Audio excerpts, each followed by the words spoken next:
Hello students from ELAC. Today's special report is about the drug ecstasy or MDMA. Over the past decade, ecstasy or MDMA has become a drug of choice among teens and young adults because of the happy feelings or mood enhancement associated with the drug.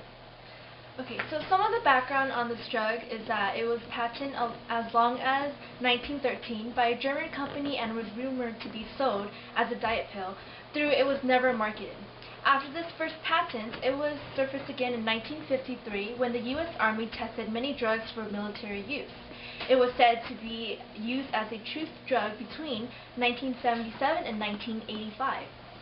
MDMA was heavily experimented by the father of MDMA, Alexander Shogin, a biochemist from Berkeley. Furthermore, by 1984, MDMA was still legal and was being widely used by students in the U.S.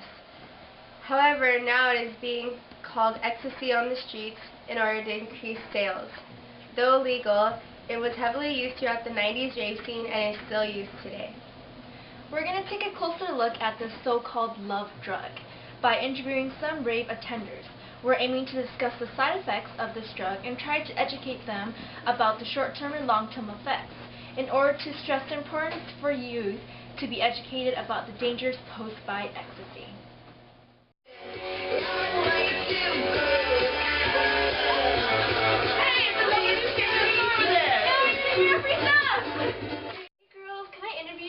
On some questions here?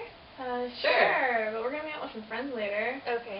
It's okay, it shouldn't take more than about 5 minutes. I'm just going to ask you a little bit about ecstasy at these raves, and then we'll be having a professor here to discuss some of the facts on this drug.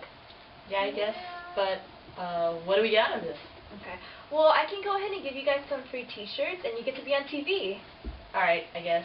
Okay, so we're going to get rolling now, so are you guys ready? As ready as we'll ever be!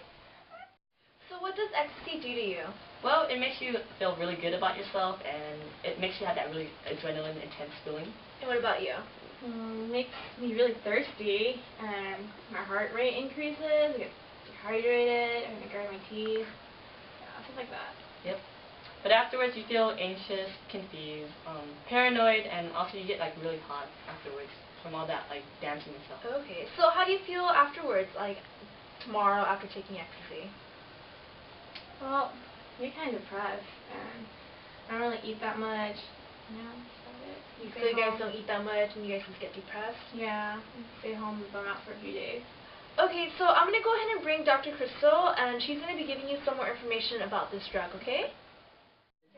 Okay, so I'm going to tell you a little bit about the long-term effects of ecstasy on the heart and the brain. There have been many studies that show ecstasy can trigger heart attacks, since it heavily increases your heart rate and blood pressure. It can also cause arrhythmia. Really? I didn't know that. Wow. We didn't know at all. No. Yeah, and with respect to your brain, ecstasy affects brain cells that are involved with thinking and memory. So, do you guys attend school by any chance? Yeah, we do. You might need those brain cells.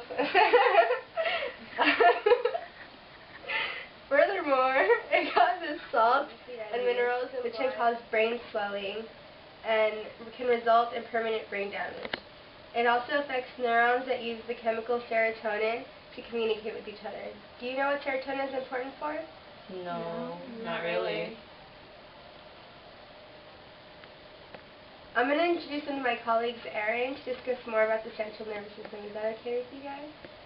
Yeah, sure. Hi, nice to meet you. My name is Erin, and I'll be discussing more about serotonin and the effects of E on the central nervous system. So ecstasy acts on serotonin, a neurotransmitter that transmits synapses between neurons. Serotonin plays a direct role in mood, aggression, sexual activity, sleep, and sensitivity and pain. What ecstasy does is that it destroys serotonin cells in the brain. What exactly is serotonin though? Yeah, I know what it is. Well, serotonin plays a direct role in mood, aggression, and sexual activity, sleep, and sensitivity and pain. What ecstasy does is that it destroys serotonin cells in the brain. So what actually happens when you're on ecstasy though?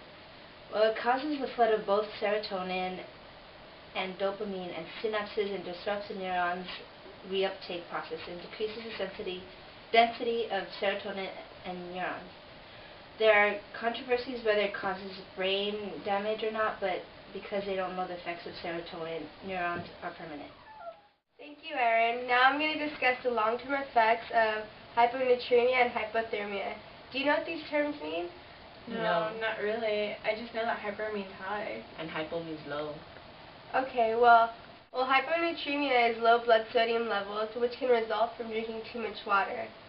Do you girls get thirsty at all at these All the rates? time. I'm really thirsty right now. Yeah, that's probably because your hyperthermia, which is when your core body temperature is too high.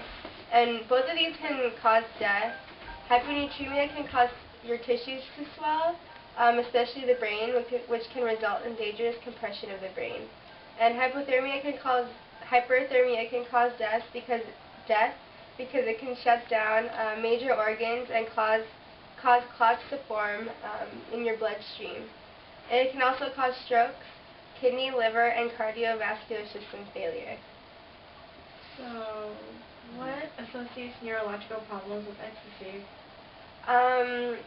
Some neurological problems that can occur are subarachnoid hemorrhaging, which is part of your meninges, and intracranial bleeding or cerebral infarction. Infarction is an attack, and cerebral means brain, so it's a brain attack, similar to a heart attack except for your brain.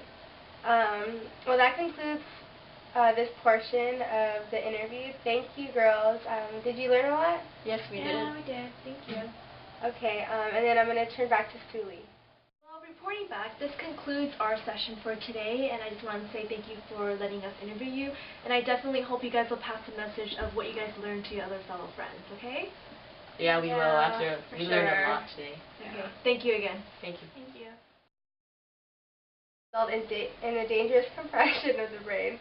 Sorry. Neurotransmitter that transmits synapses between. Just keep going. Okay. Hello, Lisa. Okay, just take that part out. Know that hyper means low. And hypo means high. It's the other way around.